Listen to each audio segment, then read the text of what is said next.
Hello everyone. For anyone who's new here, my name is Sanjana. I used to work at a Big 4 audit firm and then a Big 4 bank here in Sydney, and now I create YouTube videos for fun. In today's video, I'll be sharing with you 10 things I no longer spend my money on, and also 10 things that I've never spent my money on, as these things don't bring me any more joy, they don't increase my standard of living, or they don't actually help me make more money. A lot of my decisions have been derived from personal finance or self-help books, looking at a lot of successful entrepreneurs, and also reflecting on myself and my current money habits is the reason why I'm able to confidently say I no longer want to spend my money on these things moving forward. So let's get started. The first thing which I've never spent my money on, or I've never actually purchased in my life, is a car for myself. I've never owned a car, I've never rented a car. I personally feel that if you live along a train line, you're in the city, you're close to maybe a bus stop, then a car is probably something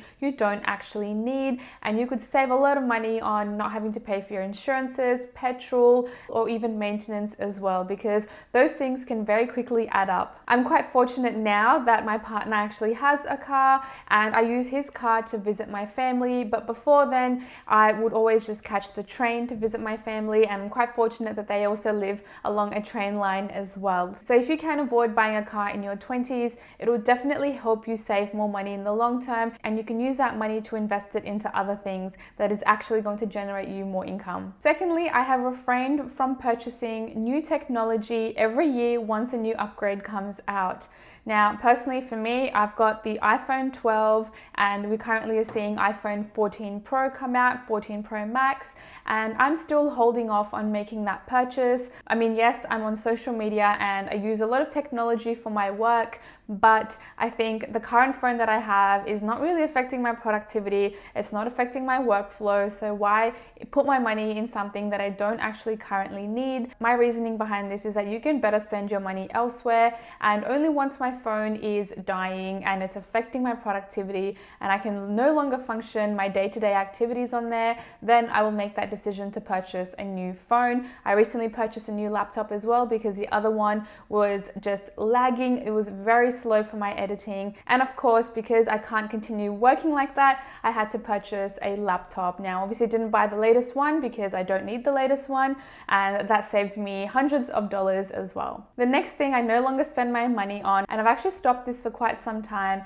and that is purchasing hardcover or physical books. Now, I know this is a controversial one, but hear me out, because I definitely feel that yes, physical books are great. A lot of people love the feeling of holding a book or turning the pages of a book. I know it means a lot to them, but personally I feel that there are issues with storage. For people who are avid readers, the storage can really add up and it can almost start to feel cluttered in your house or apartment, and especially if you live in a small apartment, it's definitely going to be harder to find new places to store your books, and therefore that's why I believe a Kindle works best, because you can obviously purchase lots and lots of books and it's still going to remain on that one Kindle. Another thing about a Kindle as well is that it is also cheaper to purchase books as well. Additionally, I think for me, convenience was a major part of my decision making behind this.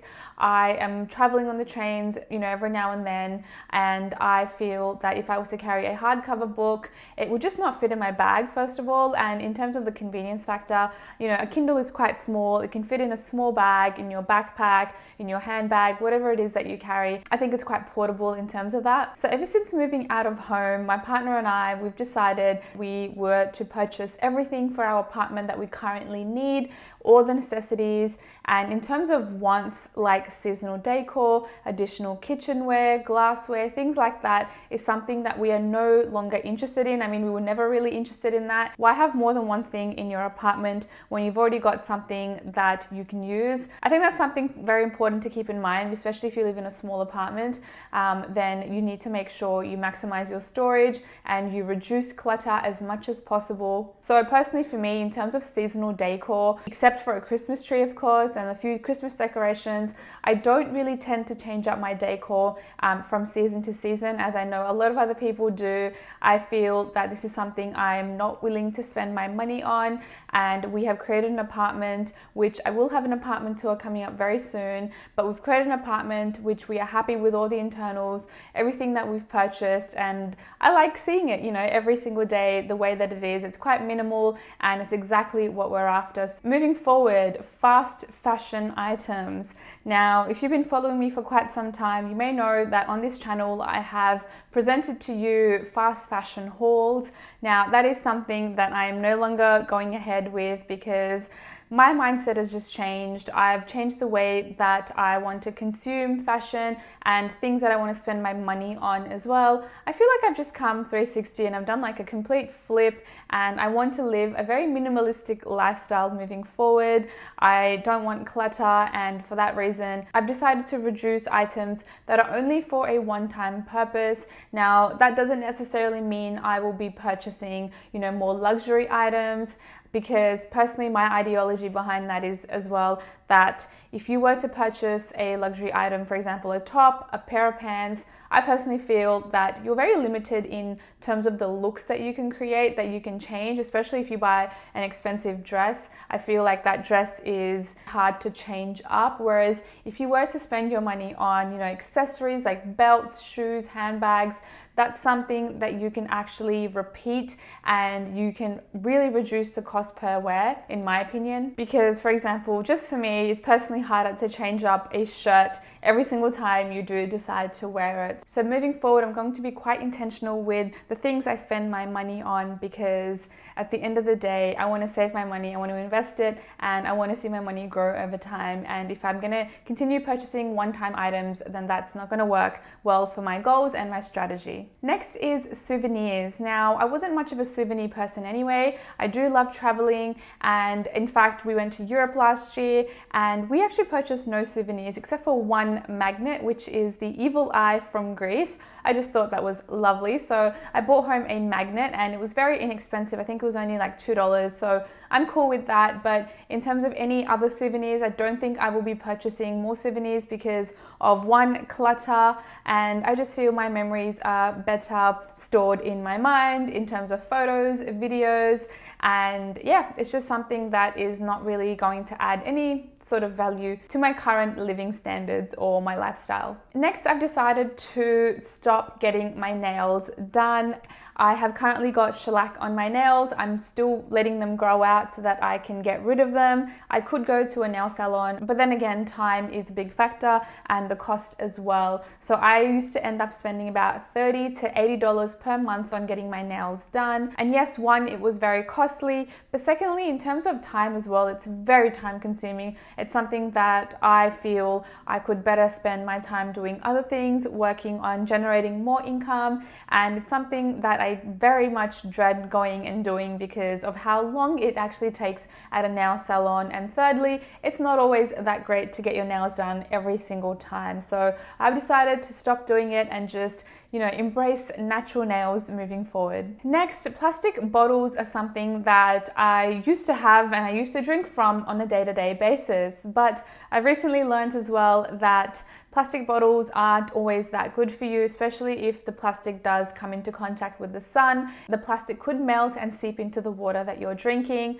Yes, it might be a little far-fetched, but why not make the change if you can? So I've decided to switch over to more aluminium or steel based bottles, and actually an investment that I did make, and it's here with me, is actually this Frank Green water bottle. I purchased this recently. It's a 2-liter water bottle. It sits at my desk and it keeps water cold for almost 24 hours. I've personally experienced, and I love it. I don't move it from my desk except for refilling it every morning, and I think it's the best investment that I've made. But that just means I'm no longer spending my money on plastic bottles, you know, from every 6 months to 12 months, because they do tarnish quite easily. I've also decided to stop purchasing more makeup than I actually need, and more makeup that doesn't fit in my makeup bag. I've got a small makeup bag which has all my essentials, all the necessities, and it's honestly just one product for example, my blush, my bronzer. I don't need multiple blushes, I don't need multiple bronzers, and that is exactly how I like to keep it, very minimal. So I did a bathroom cabinet clear out last week, and I threw away a lot of old makeup that I had, makeup that I no longer use, and I have decided to just stay minimal, stick to what I know. It also makes my time in the morning quite efficient. I've got a routine which I like to get done, you know, every single morning, and it takes me no longer than 5 to 10 minutes to do. I think that's definitely going to save me a lot of money, and I'm only going to purchase a new makeup product once I have finished the product that I'm currently using, because I tend to forget about other products, and we all know how it is. You don't end up using it and it goes to waste. And finally, this is something that I've not really spent my money on, and I continue to keep it that way, is going to music festivals, going to raves, going to expensive dinners. Of course, I like doing it from time to time, but I know, you know, we've got lots of close friends and lots of close family who do go on luxurious dinners from week to week, and it's quite costly, it's quite expensive.